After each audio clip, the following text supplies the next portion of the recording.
छोटी है छोटी।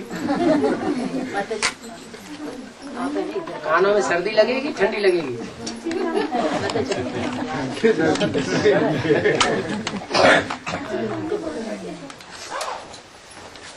अच्छा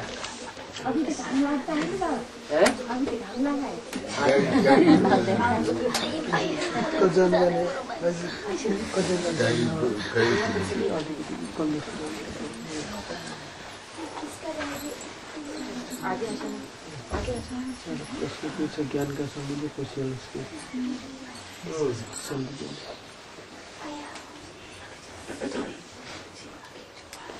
बोलो बोलो जल्दी जल्दी बोलो। बाबा आप तो सर्वशक्तिमान है ना बाबा तो? आप सर्वशक्तिमान है बाबा तो? बाबा सर्वशक्तिमान है। हाँ। आप किसे कह रहे हैं? आपको नहीं हम कहा ठंडी लग रही है सर्वशक्तिमान कहाँ? होता है ना वो तो आपको पता है ना बाबा। आप हमारी बनाई ड्रामा में हमारी बनी ड्रामा में मैं कुछ परिवर्तन कर देना। बने बनाए ड्रामा में परिवर्तन कर देना ये हमारी इच्छा है। बने बनाए ड्रामा में परिवर्तन करने के लिए ही तो बाबा आया हुआ ज्ञान सुना रहा है। आपको ज्ञान सुन रहा मिल रहा है ना? किस लिए मिल रहा है? आपकी जो बिगड़ी हुई है, अभी जो बिगड़ी हुई बात है इस दुनिया में दुख मिल रहा है वो सुधर जाए। तो अगर सुधर जाएगी तो वो सर्वशक्तिमान ने के ज्ञान ने ही सुधारी ना, किसी दूसरे ने सुधारी। स्थिति आ रहा था मेरे ड्रामा में नूत था। क्या नूत था? क्या आपको मालूम है? पिछले जन्म में आपको ड्रामा में क्या नूत था? आपको मिला है ना मेरे ड्रामा में ये नूत था। जो ज्ञान के आधार से मैं बता सकता हूँ कि ये मेरे ड्रामा है कि आप अच्छे संकल्प करो। ब्रह्मा के संकल्पों से सृष्टि रची गई, नई दुनिया रची गई ना। तो आप भी अच्छे से अच्छे, नए से नए, बढ़िया से बढ़िया संकल्प करो तो आपकी भी दुनिया कैसी बन जाएगी? जन्म जन्मांतर की अच्छी दुनिया बन जाएगी। आप तो कैसे माने नहीं? यदि आप ड्रामा के अधीन में है तो हमारी मुक्ति कैसे कर सकते? कर दिया ना। बाप आते हैं ज्ञान सुनाते हैं, ज्ञान सुना के बता दिया तुम ऐसा पुरुषार्थ करोगे तो ऐसे बनोगे, पुरुषार्थ नहीं करोगे तो नहीं बनोगे। तो अपना आत्मा का कल्याण, अपना आत्मा जो है अपने लिए शत्रु और मित्र खुद है या कोई दूसरा है? तो बाप तो है ना बाबा। तो ड्रामा के अधीन में बाप ही है। बाप ड्रामा के अधीन में इसलिए है कि वो आकर के सिर्फ ज्ञान सुना सकता है, आपका पुरुषार्थ नहीं कर सकता। आप ज्ञान सुना करके आपको अपने आप चेंज करना है। ये ज्ञान सिवाय परमपिता परमात्मा के और कोई नहीं सुना सकता।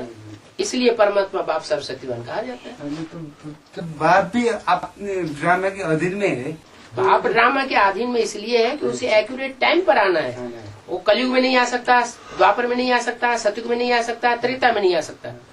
उसका ड्रामा में पार्ट नोधा हुआ है। जब ये सृष्टि रूपी मकान पुराना होगा, जब इस सृष्टि में सब दुखी अनुभव करें तन से, मन से, धन से, तब मेरे को आना है। और ये तो ठीक बात है। ठीक है बाबा। दूसरा प्रश्न है, आप राम की आत्मा है ना? जो मेरे नॉलेज पर आप राम की आत्मा है, कोई बचपन होगा ना? हम तो राम की आत्मा नहीं है। हमें तो नहीं पता लग रहा कि हम राम की आत्मा है, कृष्ण की आत्मा है, कौन सी आत्मा है। हाँ, हर आत्मा पुरुषार्थी है जानने का। कोई लक्ष्मण का होगा, कोई लक्ष्मण का होगा, रावण का भी होगा। हाँ, रावण का एक थोड़े, रावण के तो 10 है। सब मैं किसकी आत्मा हूँ? मैं किसकी आत्मा हूँ? जो जिसका पार्ट बजाने वाली आत्मा होगी उसको अपने आप अपने पार्ट का पता चलेगा, कोई दूसरे को पता नहीं चलेगा। अपने अंदर के संकल्पों की बात, अपने अंदर के वाइब्रेशन की बात हम ज्यादा समझेंगे, कोई दूसरा ज्यादा समझेगा? कौन समझेगा? तो अपने आप अपने पार्ट की प्रत्यक्षता होगी, कोई दूसरा हमारा पार्ट क्लियर नहीं कर सकता। या भगवान बाप आकर के 500 करोड़ का पार्ट क्लियर करे, ये नहीं हो सकता। ये नहीं। और दूसरा प्रश्न है ना बाबा, आप शिव बाबा या गोद में लिए खेलने जैसे गुड़िया है, जो शिव बाबा का रोल है ना, अब सर्वसाधारण तौर में आते हैं, जो बात बोलते हैं ना, उसके जो गुण हम दिखाई देते हैं, उसे लगते है कि वो शिव बाबा है, या शिव बाबा का हम समझते हैं बहुत बड़ा बढ़िया है, बट वो उसका या वो गोद में ले खिलती जैसा गुड़िया ये इसकी ये बात मुझे बहुत संशय में डाला है। ये तो अपनी भावना के ऊपर है। अव्यक्तवाणी में बोला है तुमको ऐसा खिलौना मिला है जो न कब टूटेगा न फूटेगा और न कोई उसके लिए पैसा देना पड़ेगा। मुफ्त का खिलौना मिला है जिसको जिस रूप में जब चाहो तब अनुभव कर सकते हो। क्या भाई के रूप में अनुभव करना चाहो भाई के रूप में अनुभव कर सकते हो, बच्चे के रूप में अनुभव करना चाहो बच्चे के रूप में अनुभव कर सकते हो, बाप के रूप में अनुभव करना चाहो बाप के रूप में अनुभव कर सकते हो, टीचर के रूप में अनुभव करना चाहो टीचर के रूप में अनुभव कर सकते हो। ये तुम्हारे ऊपर है। जो क्षेत्र से सत्युग आने वाला का शूटिंग चला है ना बाबा, क्षेत्र से सन क्षेत्र से हाँ सत्य की शूटिंग नहीं चल रहा है। सत्य की शूटिंग 73 से नहीं चल रहा है ना, 76 से वो एडवांस के थे ना, एडवांस में 76 से एडवांस नहीं, एडवांस जरूर सन 76 से शुरू हुआ, लेकिन एडवांस ज्ञान बताता है कि सन 47 से ही सत्युग की शूटिंग शुरू हो गई। जो आत्माएं सत्युग में आने वाली हैं वो जब से बाप आया सन 47 भी नहीं, सन 36 से ही। क्योंकि जो भी एडवांस में आत्माएं आ रही हैं अभी ज्ञान में, वो इसी जन्म में आ रही हैं या पिछले जन्म में भी आ चुकी थी, तो दूसरा जन्म लेकर के आ रहे हैं। ये इनका दूसरा जन्म हुआ है। नहीं तो पुराने जो ज्ञान में चलने वाले हैं उनकी बुद्धि में सच्चाई पहले बैठनी चाहिए या हमारी बुद्धि में पहले बैठ गई? वही बात तो देखा है। हाँ, हमारी बुद्धि में इसलिए बैठ गई कि हमने पहले भी बात को समझा था, भगवान को समझा था, यज्ञ के आदि में भी। क्षेत्र से सत्युग आने वाले का शूटिंग चल रहा है, तो उसमें सत्युग की शूटिंग नहीं, सन 76 से चल रही है।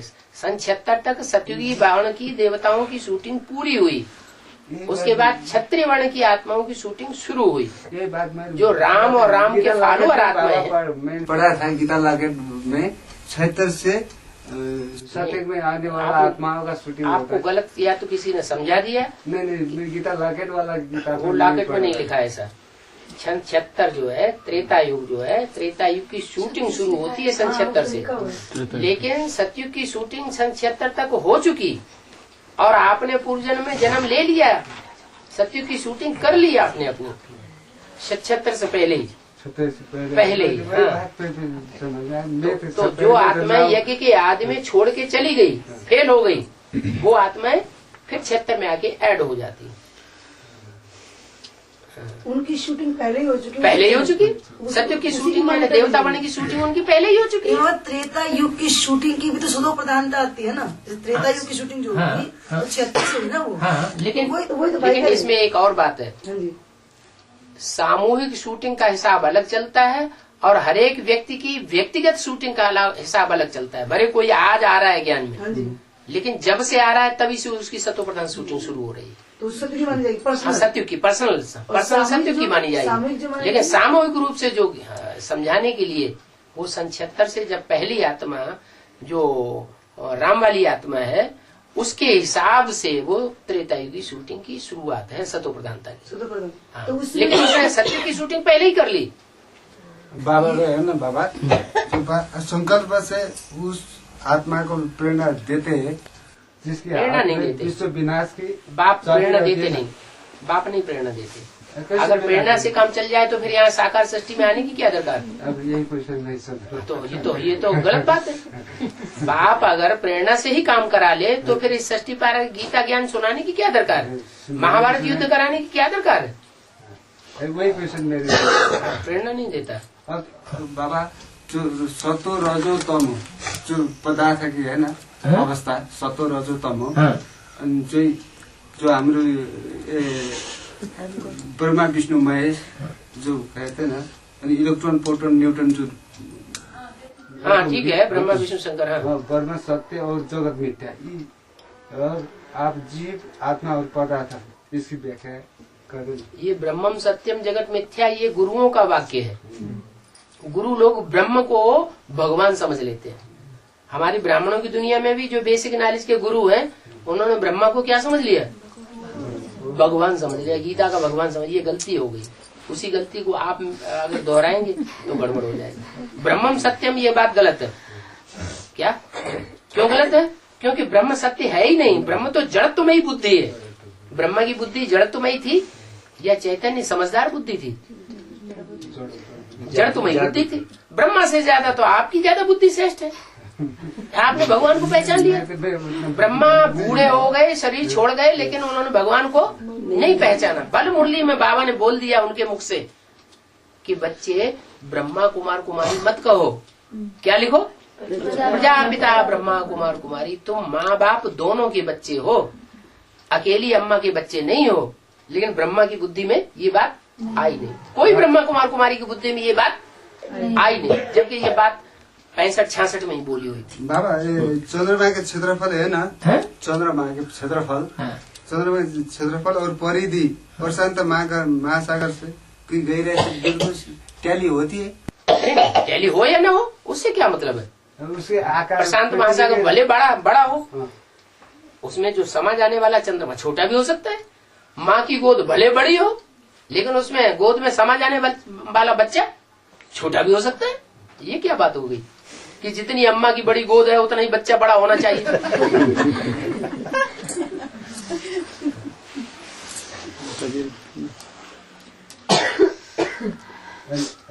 सबसे ज्यादा विकारी सबसे ज्यादा पवित्र बन सकते हैं ना? सकते हैं क्या? ज्ञान में आने के बाद थोड़ा ही। मुरली का पॉइंट है ना, ज्ञान में आने से पहले जो सबसे ज्यादा विकारी थे वो ही सबसे ज्यादा निर्विकारी बनते हैं। ये परमाणु ब्रह्म ज्ञान में आने के बाद उल्टा पुरुषार्थ थोड़ा ही करना है। जो ज्ञान में आने के बाद उल्टा पुरुषार्थ करते हैं वो तो असुर बन जाते हैं। हाँ।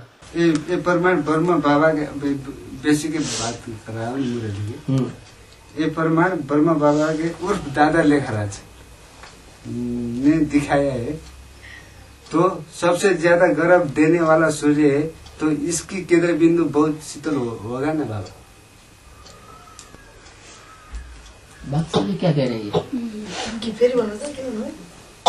ये पवित्र सबसे ज्यादा विकारी सबसे ज्यादा पवित्र बन सकते हैं ना बाबा ज्ञान के बाद। जो कलयुग के अंत में सबसे ज्यादा अपवित्र बनते हैं, विकारी बनते हैं, वो ही सतयुग की आदि में सबसे ज्यादा निर्विकारी पवित्र बनते हैं। ऐसे ही सबसे ज्यादा गर्म देने वाला सूर्य है ना, उसकी जो केंद्र बिंदु है ना, सेंटर, वो तो केंद्र बिंदु बहुत शीतल हो रहा है ना। बहुत शीतल है, अंदर से शीतल है, शीतल है, बाहर से गर्मी दे रहा है। ये होना जैसे सागर है ना, सागर बाहर से देखेंगे तो ऊंची ऊंची लहरें मार रहा है और अंदर का पानी बिल्कुल शांत है। तो ज्ञान सागर का हो चाहे ज्ञान सूर्य का हो।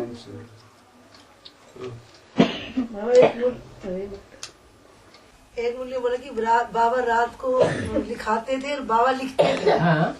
तो उस समय क्या रात के 2 बजे लिखाते थे, उठ के साक्षात्कार होता था उसे? तो बताया तो 2 बजे बैठ करके लिखते थे, बाप लिखाते थे और ये लिखते थे। तो 2 बजे साक्षात्कार होता था उस समय? साक्षात्कार क्यों होता था? तो क्या लिखाते थे? बाप लिखाते थे प्रवेश करके, मुरली सुनाते बोल बोल के लिखाते थे। ज्ञान सुनाते थे कि मुरली सुनाते थे या ऐसे ही वाणी चलाते थे? मैं उस समय माता थी नहीं क्या सुनाने वाली? गीता माता जी। तो वही माता थी, माता के द्वारा बाप लिखाते थे। बाप सुनाते थे बोल रहे ना, तो सेवक राम बाप माता के द्वारा सुनाते थे। जैसे ब्रह्मा के द्वारा सुनाया वैसे माता के द्वारा सुनाते थे और ये बैठ के लिखते थे। और ये जो पीयूष की वाणी है वो पहले की बात है। ये किसके द्वारा? ये डरते थे ऐसे क्यों बोलते हैं? पीयूष की वाणी से आज भी दादियाँ डरती हैं, वो दबा के इसलिए डरती हैं कि जिस पीयू के द्वारा 300-400 कन्याएं इकट्ठी हुई वो प्रजापिता ब्रह्मा की कहानी है, ब्रह्मा के लिए कहानी नहीं है। वो 300-400 ब्रह्मा के पीछे नहीं भागी, प्रजापिता के करिश्मा के पीछे भागी। इन्होंने नाम लगा दिया ब्रह्मा का। वो तो सामने नहीं आते थे ना, क्योंकि हाँ जी, उसमें पोजीशन वैसा था तो सामने नहीं आते थे। हाँ जी, इसीलिए ये कहानी है वास्तव में भगवान की। ज्ञान सागर भगवान ने आकर के गोपियों को भगाया, लेकिन लगा दिया कृष्ण के ऊपर। जो निंदा जो हुई इसमें जो उसमें भी निंदा निंदा भी सबसे ज्यादा होती है बाप की, फिर होती है ब्रह्मा की। जो पृथक पृथक आत्मा की अवस्था है ना, आपके मेरे और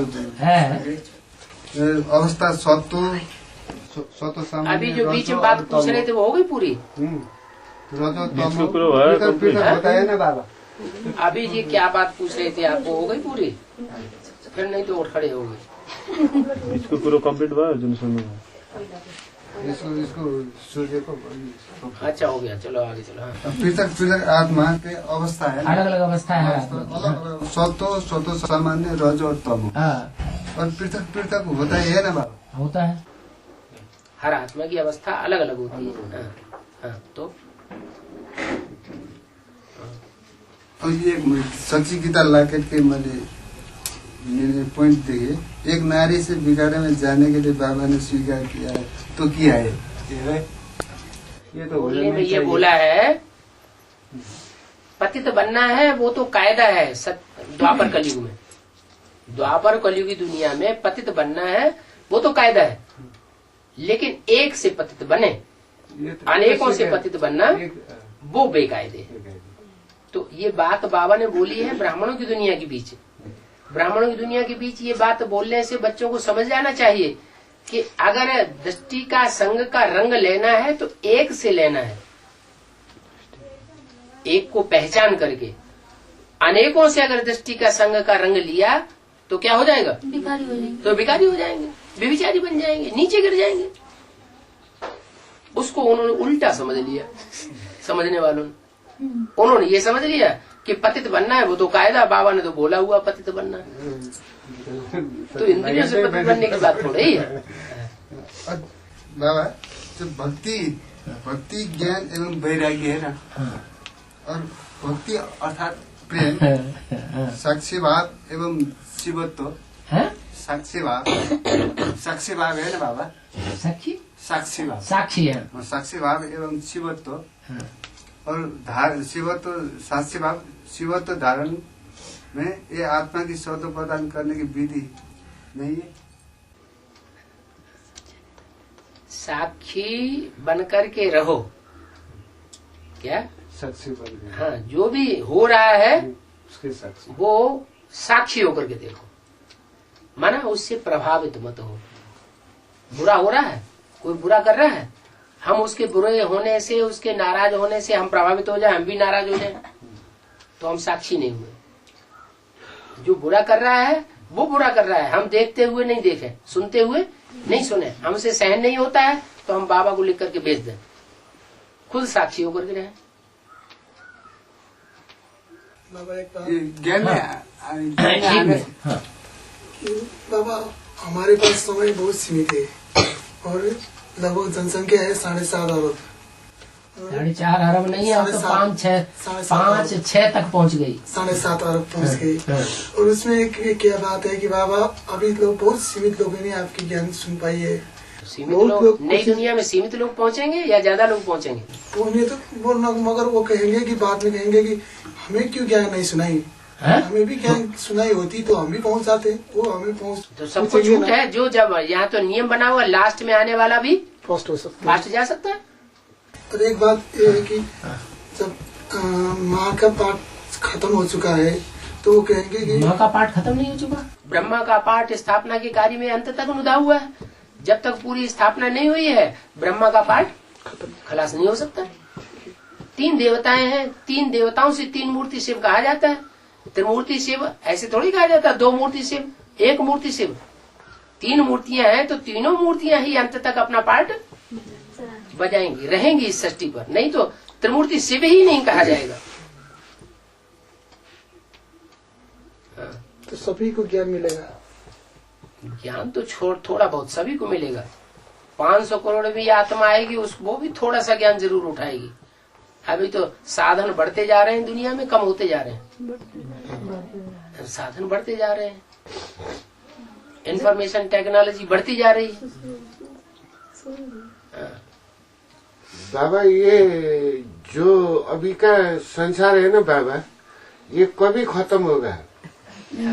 अभी का संसार तब खत्म होगा जो अभी की भाव स्वभाव की वृत्तियां हैं हमारी आपकी खत्म हो जाएंगी।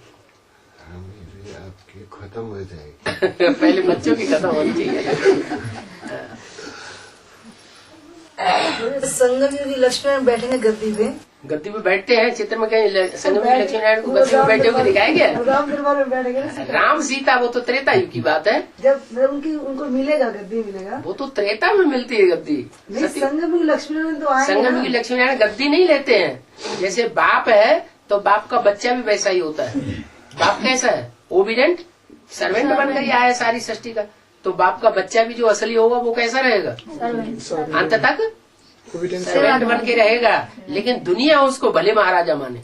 हाँ मानेगी ना। मतलब आदिदेव जैसे महाभारत में दुर्योधन को नहीं चाहते थे कि ये युवराज और राजा बने, लेकिन युधिष्ठिर को सभी चाहते थे। लेकिन युधिष्ठिर का सेवा भाव था और दुर्योधन का सेवा भाव नहीं था। ऐसे ही है।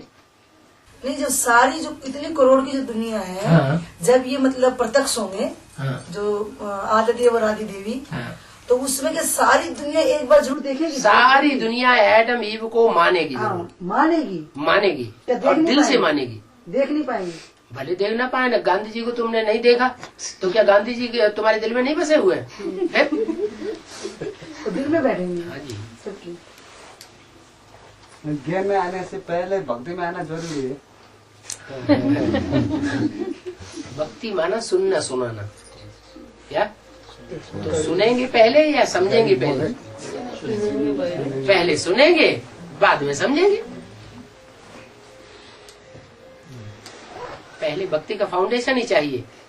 इसलिए बाबा सन 36 में यज्ञ के आज जब आया तो ज्ञान सुनाया या उस समय साक्षात्कार कराए? साक्षात्कार कराए। जो 63 जन्मों में साक्षात्कार होते रहे गुरुओं को, तुलसीदास को, सूरदास को, रैदास को, मीरा को साक्षात्कार होते रहे। ऐसे भक्ति मार्ग का फाउंडेशन डाला गया। पहले भक्ति मार्ग का फाउंडेशन। भक्ति जब पूरी हो तब तक पूरी हो। अभी भी भक्ति चल रही है बीके में। अभी तक भक्ति चलती रही ना सबकी। बीके में थे ना तो भक्ति का फाउंडेशन था। अब भक्ति का फाउंडेशन पक्का होता जा रहा है। तो जिनका भक्ति का फाउंडेशन पक्का होता जा रहा है, भक्ति पूरी हुई तो ज्ञान में आ गए, बाप मिल गया, अंदर बुद्धि में बैठ गया। इधर ज्ञान उधर भक्ति हो सकता है कि नहीं? इधर ज्ञान जितना बुद्धि में बैठता जाएगा, बुद्धि में से भक्ति की बातें उड़ती जाएगी। भक्ति मानी अंधश्रद्धा। क्या ज्ञान माना? श्रद्धा विश्वास पक्का। अंधश्रद्धा और अंधविश्वास अलग बातें हैं।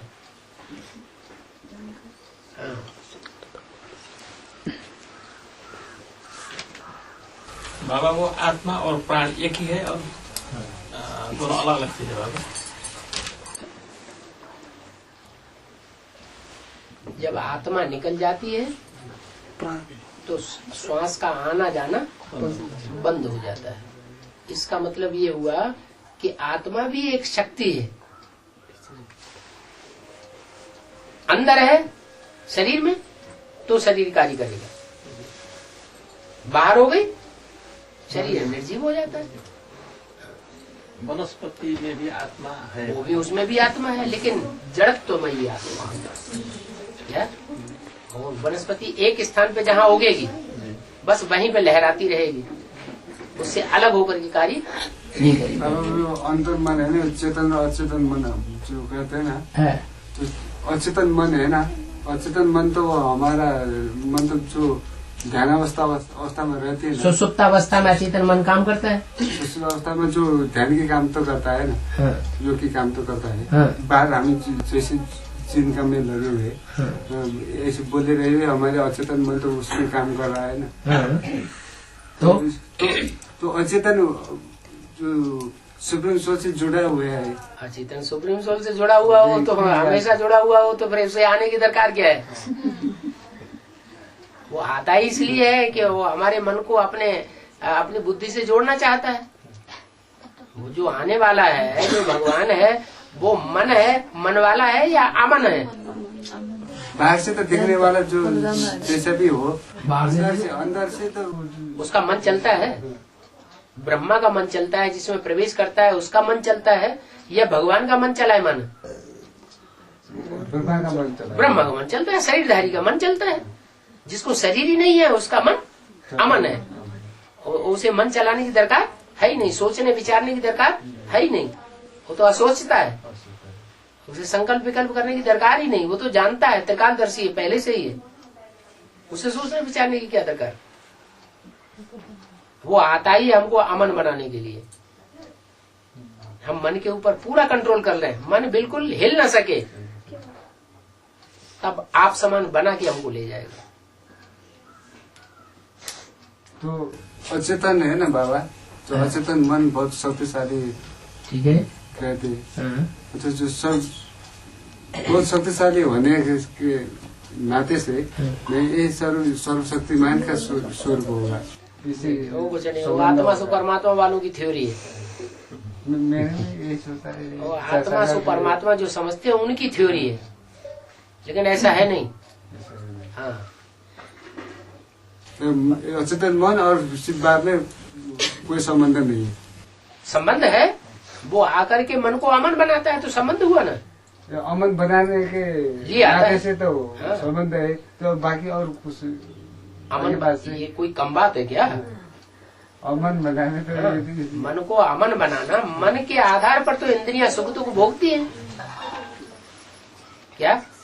जैसे इंद्रियां आंख है, लवर्स होते हैं, मजनू लैला है, एक दूसरे को याद करते हैं। मजनू के सामने से आदमी गुजरते चले जाते हैं, कारवां गुजर जाता है, उसे अपनी लैला याद रहती है, वो कारवां को नहीं देखता।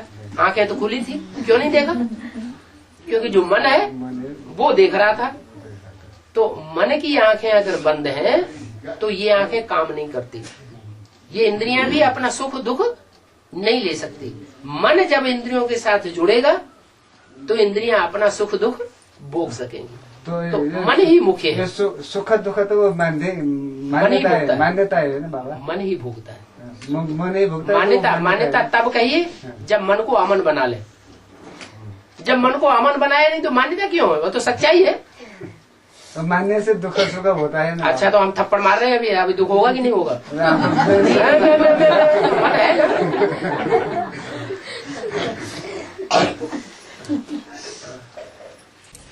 बाबा, ये ओशो गुरु है ना? ओशो गुरु है ना? ओशो। हाँ, ओशो रजनीश। हाँ जी। इनका आने का दरकार क्यों है? ये जो बड़े बड़े इब्राहिम, बुद्ध, क्राइस्ट, गुरु नानक, ये क्यों आए? तो माया के रूप है। भगवान है तो भगवान के विरोध में फिर माया भी रूप भी होना चाहिए, नहीं तो ड्रामाबाजी कैसे होगी? ये दुनिया क्या है? ड्रामा है ना। हाँ। उस नाटक खेलने के लिए सृष्टि पर इनका आना भी जरूरी है।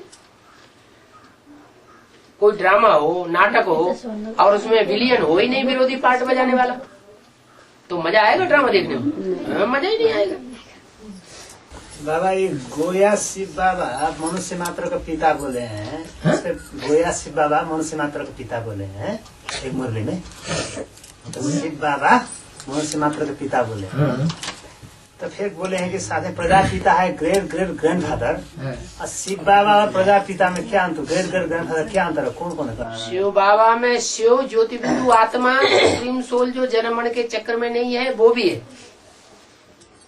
जब शिव बाबा कहते हैं तो शिव बाबा कहने से साबित हो गया कि उसमें शिव भी है। शिव बिंदु का नाम है जो जन्म मरण के चक्कर में नहीं आता, और बाबा माने साकार का नाम है। प्रजापिता माने साकार, ग्रैंड फादर, जो सब धर्म पिताओं का बाप है। सब धर्म पिताओं को भी उसे अपना बाप स्वीकार करना पड़ेगा। वो टाइम अभी आने वाला है। बाबा, उसी मुरली में कहा है कि मैं इनमें प्रवेश करता हूँ और उनको इसमें प्रवेश करता हूँ और उनको अपना बनाता हूँ। तो किसमें प्रवेश करते हैं और किसको अपना बनाते हैं? आप ऐसे नहीं बोलिए। आप मुरली का महावा के सामने लाइए तब बोलिए। आप बोल रहे हैं गलत और आपने समझ लिया गलत।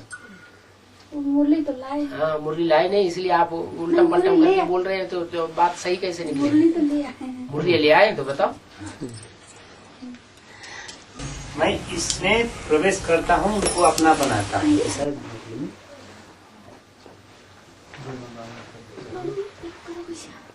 सही वाक्य होना चाहिए ना।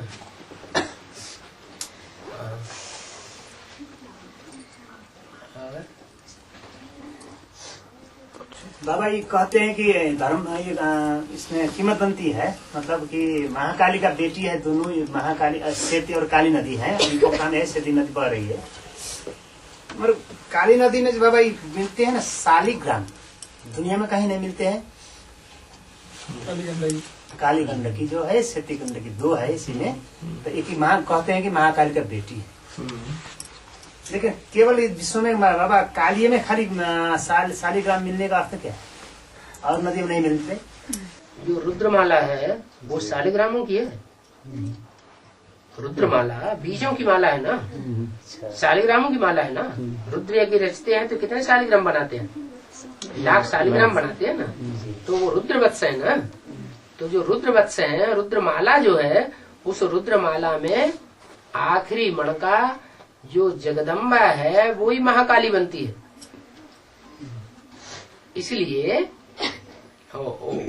शालिग्राम जो है उसमें मिलती है। काली गंडकी में शालिग्राम मिला। काली कृष्ण गंडकी, काली गंडकी। जो श्वेता नदी है वो तो महागौरी है, सफेद है, उसमें शालिग्राम होने की बात नहीं है। ये है श्वेता सेती। हाँ जी, हाँ जी। बाबा जो नदी पोखरा में, हाँ जी, ये पोखरा में सेती नदी। मजा आ गया। बाबा जो सपनों देखते हैं ना, ज्ञान के सपनों से क्या संबंध है, साक्षात्कार के सपनों में क्या संबंध है? अंतर मन में स्वप्न चलते हैं, वो स्वप्न सुसुप्त अवस्था में जो बातें चलती हैं उसका सुख की दुनिया और दुख की दुनिया, दोनों दुनिया में से कोई एक दुनिया में संबंध होता है। या तो दुख की दुनिया से संबंध है या तो सुख की दुनिया से संबंध है। जिसका सुख की दुनिया से संबंध है वो स्वप्न खुशी देगा जगते ही, क्या? और जिसका दुखी दुनिया से संबंध है वो दुख देगा। स्वप्न को ज्यो ज्यो याद करेंगे और ज्यादा अवस्था खराब होती जाएगी, दुखी होता जाएगा। बाबा वैष्णव धर्म मानते हैं ना, जो इसके बाद इसके मानते वैष्णव धर्म मानते हैं ना, जो उसके बाद कितना जन्म तक सुख मिलेगा? वैष्णव धर्म वालों को भी 84 जन्म सुख मिलता है। जो विष्णु के फॉलोअर हैं वो वैष्णव, जो शिव के फॉलोअर हैं, शंकर के फॉलोअर हैं वो शैव, जो ब्रह्मा के फॉलोअर हैं वो ब्रह्म समाधि। तो तीनों में ऊंचा कौन है? शंकर, शिव शंकर बोल तो ऊंचा है, वो ऊंची स्टेज है। फिर मीडियम स्टेज है विष्णु, विष्णु के फॉलोअर वैष्णव। वो सुख की स्टेज है वैष्णव, और ब्रह्मा है दुख की स्टेज। दुख की दुनिया की तरफ है या सुख की दुनिया की तरफ है? दुख की दुनिया की तरफ। नीचे है ब्रह्मा की स्टेज, तो वो दुखधाम का मालिक हो गया, विष्णु हो गया सुखधाम का मालिक। लेकिन सुख दुख दोनों से परे, वो ज्यादा ऊंचा है या दुख की स्टेज में रहने वाला ऊंचा है या सुख की स्टेज में रहने वाला ऊंचा है? सुख की स्टेज में रहने वाला ऊंचा है। जो सुख में आएगा वो दुख में भी आएगा, और सुख दुख से जो परे रहेगा वो शिव बाबा हो गया, भगवान भगवती हो गया। बाबा एक बात, सभी लोगों का जन्म 84 ही हो गया है? सभी को क्यों हो जाएगा 84 जन्म? सभी 84 जन्म चाहे नाली के कीड़े को उठा करके साफ सुथरी जगह में रख दो, वो साफ सुथरी जगह में रहना चाहे या नाली में आपने पसंद करेगा? नाली में ही पसंद करेगा। सफा जगह तो मर जाएंगे। हाँ, मर जाएंगे। ऐसे ही आप कलयुग के अंत में जन्म लेने वाली आत्मा को आप ये कहें कि हम सतयुग में ले जाके तक मजा नहीं आता है क्या? सतयुग कोई सुख होता है? इंद्रियों को कोई सुख ही नहीं हुआ, सुख नहीं, हम नहीं चाहते ऐसा। सन्यासी लोग हैं, हमें स्वर्ग के सुख का गुष्टा सामान हमें चाहिए नहीं। तो हर एक आत्मा की अपने अपना स्वभाव संस्कार है। लेकिन अविनाशी स्वभाव संस्कार ना।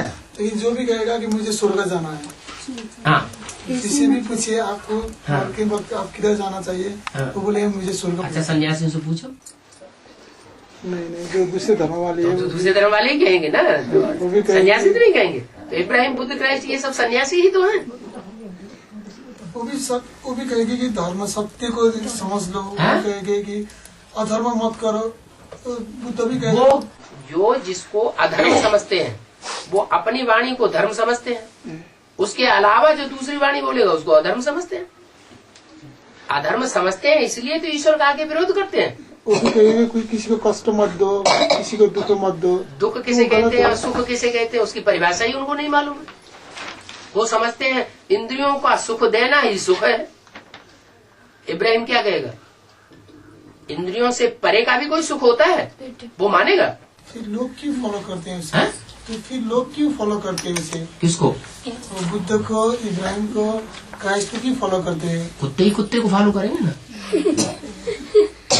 लेकिन आपका तो सभी बच्चे हैं, आपका तो सभी बच्चे हैं, सभी बच्चे। ये संसार के जितने भी लोग हैं बाबा का यही बच्चे होंगे। हाँ बाबा के बच्चे हैं, लेकिन एक कैटेगरी, एक बाप के 10 बच्चे होते हैं, 10 अलग अलग कैटेगरी के होते हैं, एक ही कैटेगरी होते हैं। पर भगवान जो बाप होता है वो चोर भी हो, ढाका भी हो, सज्जन भी हो, सभी को प्यार तो उतना ही करता है। प्यार तो करता है, लेकिन जो बादशाही देता है वो बड़े बच्चे को देता है, छोटे बच्चे को देता है? बादशाही तो देते हैं। तो क्यों देता है बड़े बच्चे को? संभाल ही नहीं सकेंगे उनको, जानते हैं ना कि ये ज्यादा प्योरिटी की पावर से पैदा हुआ है, लंबे समय की प्योरिटी की पावर से पहला बच्चा पैदा हुआ है, तो उसको वो ज्यादा हकदार बन जाता है ना।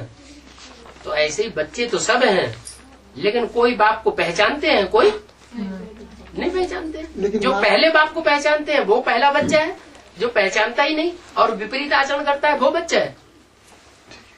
बाप के कंट्रोल में रहे वो बच्चा, या बाप के कंट्रोल से हमेशा बाहर रहे वो बाप का बच्चा है। तो कंट्रोल में वही तो बच्चा तो दोनों है, पर सच्चा बच्चा जो कंट्रोल में वही है। तो फिर कैटेगरी अलग अलग हो गई।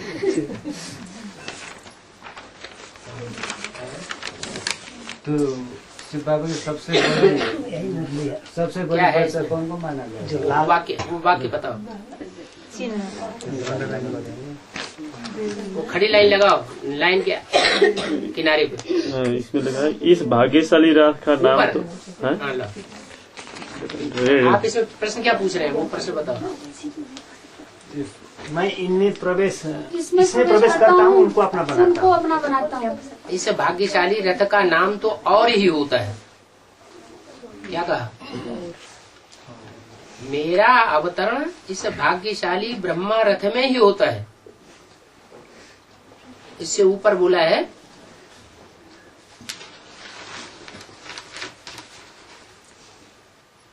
अब फिर पावन बनने के लिए खास भारतवासी पतित पावन बाप को बहुत याद करते हैं।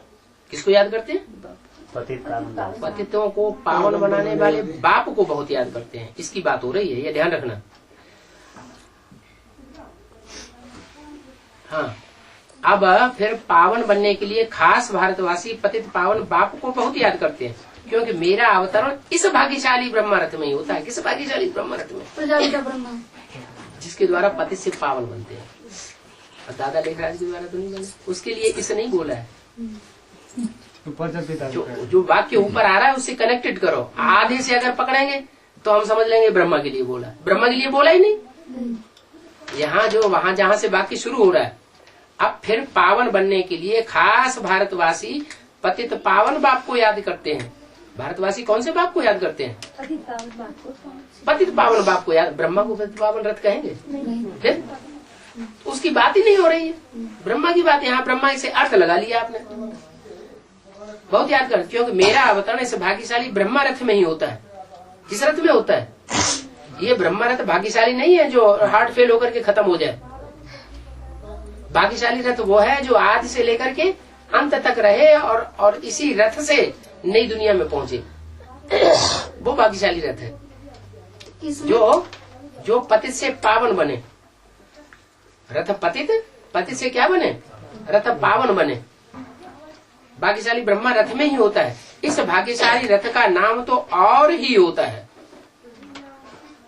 इस भाग्यशाली रथ का नाम तो, जिसकी बात हो रही है पतित पावन की, उसका नाम तो और ही हो, इनका नाम तो दाता लेख रहा है।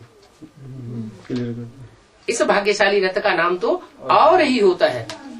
उनको अपना बनाता हूँ, उनको मैंने दूर कर दिया, अभी सामने नहीं है। भाग्यशाली रथ को उनको माने 76 से जो होगा कोई और हो, उनको अपना बनाता हूँ।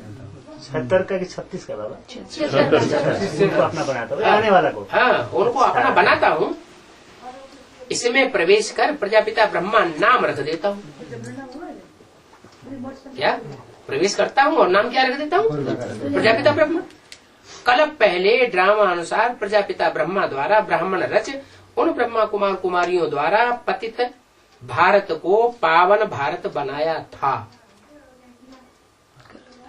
तो इस ब्रह्मा की बात हुई, या आगे जो पार्ट है ब्रह्मा का, उस ब्रह्मा की बात हुई? आगे पार्ट। हाँ?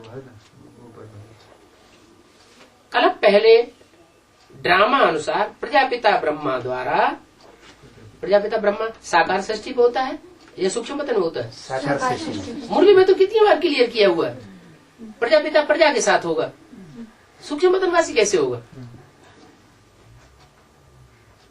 कल पहले ड्रामा अनुसार प्रजापिता ब्रह्मा द्वारा ब्राह्मण रचकर उन ब्रह्मा कुमार कुमारियों द्वारा जो रचे जाएंगे पतित भारत को पावन भारत बनाया था। किस रथ की बात है? दादा लेखराज ब्रह्मा के रथ की बात है या जिसका? हाँ, प्रजापिता की बात है।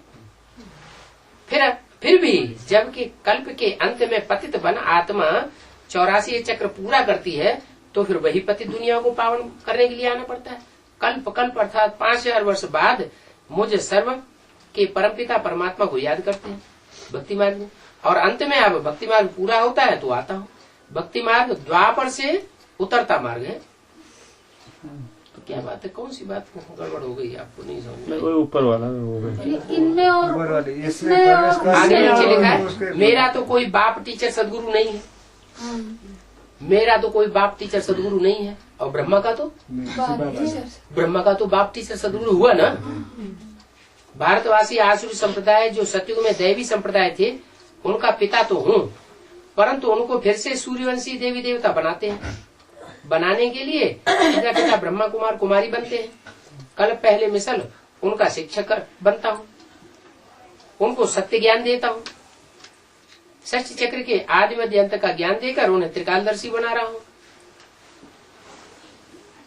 त्रिकालदर्शी ब्रह्मा को गए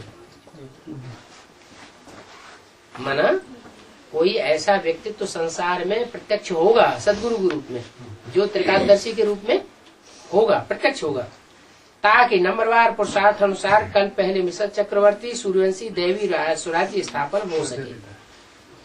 और तो सब ये इनमें और इसमें प्रवेश करो, आप बीच में से पकड़ेंगे तो उसका अर्थ अनर्थ हो जाएगा ना।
तीली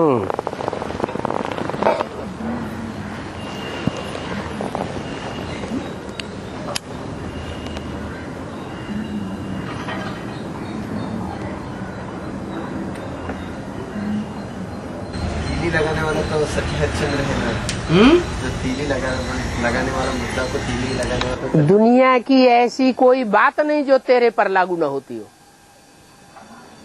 क्या?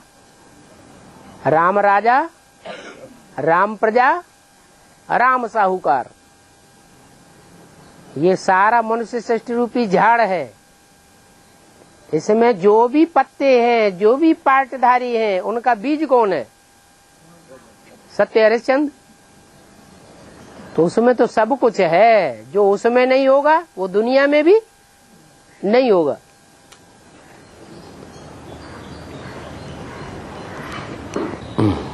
ये गंगा का चित्र ठीक नहीं है, इसको करेक्ट करना मतलब क्या है? एक गंगा है, राम तेरी गंगा मैली, वो है पानी की गंगा। और एक गंगा है जिसका सागर से कनेक्शन है। तो जो भी कचरा गिरता है वो कहाँ जाता है? सागर में जाता है। अगर सागर से कनेक्शन ही नहीं तो कचरा कहाँ का कहाँ रह जाएगा? नदी का नदी में ही रह जाएगा। तो नदी गंदी बनेगी या पावन बनेगी? गंदी बन जाएगी।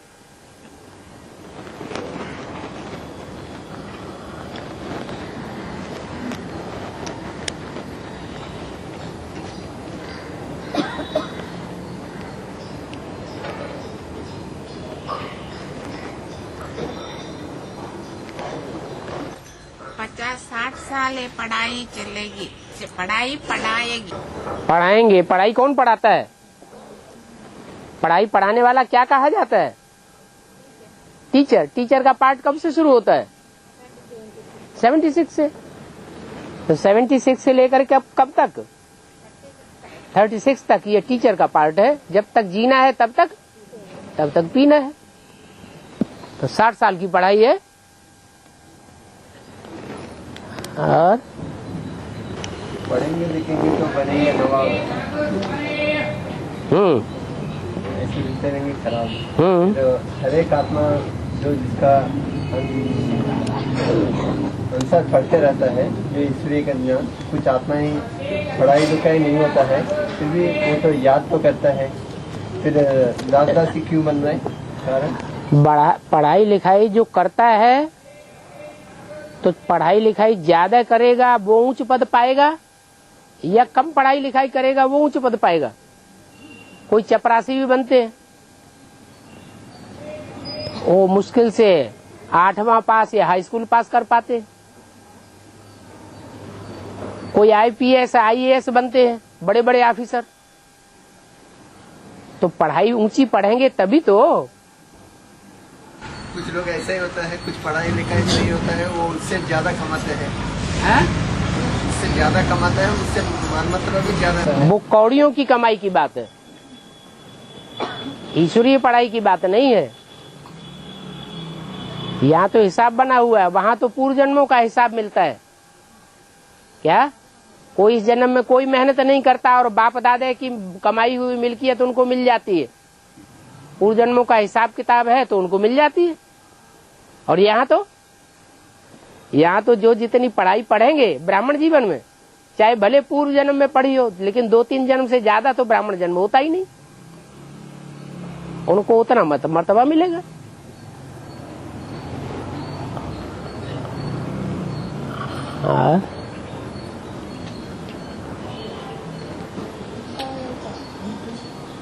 देवकी तो कृष्ण को जन्म दिया, यशोदा ने उनको पाला। ये पालन देना अच्छा होता है या जन्म देना? जन्म तो आजकल बहुत दे लेते हैं, बड़ा आराम है जन्म देने में। पालना करने में ज्यादा कठिनाई होती है, जन्म देने में कठिनाई होती है? पालन करने में कठिनाई होती है। संबंध जोड़ना तो बड़ा आसान है, लेकिन संबंध को निभाना, इसी में नंबर बनते हैं।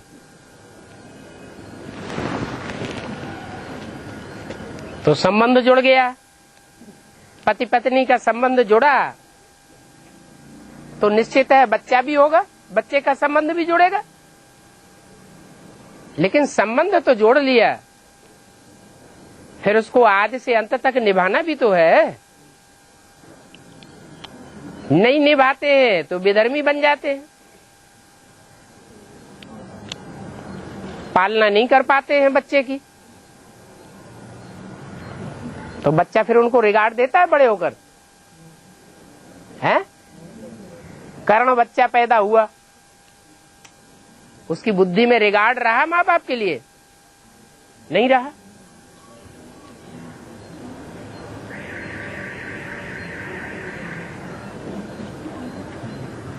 और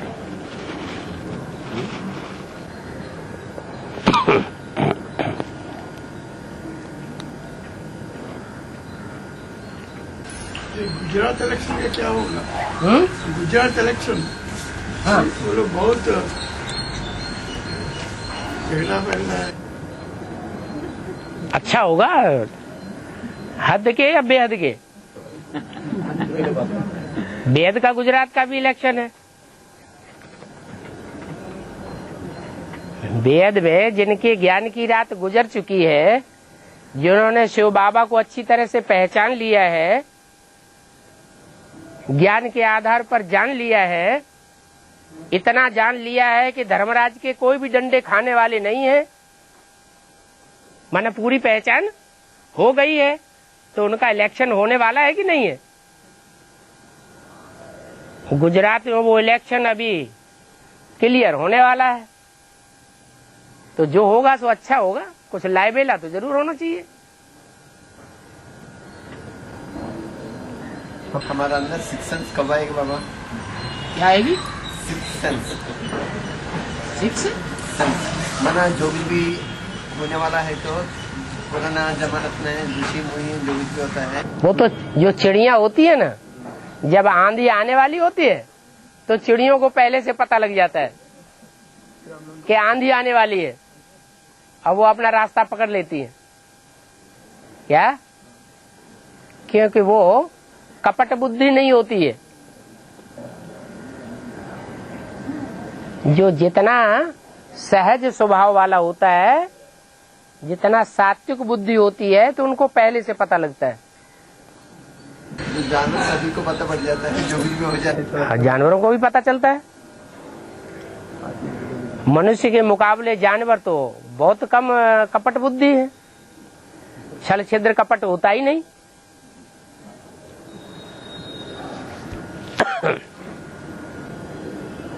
मनुष्य ज्यादा नीचे भी गिरता है और ज्यादा ऊंचा भी उठता है।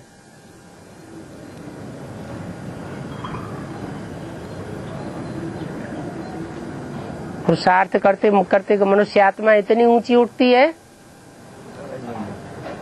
कि सब पता पड़ेगा आगे चल के क्या होने वाला है।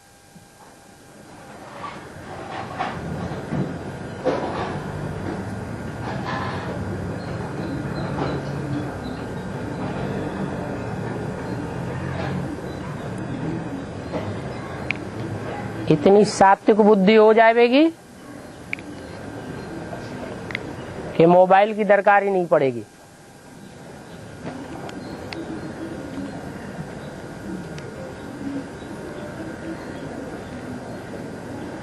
दूर बैठे ही बात करते रहो।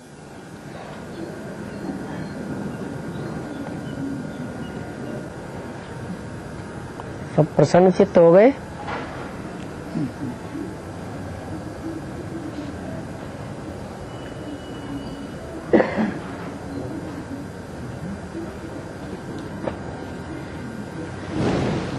हम्म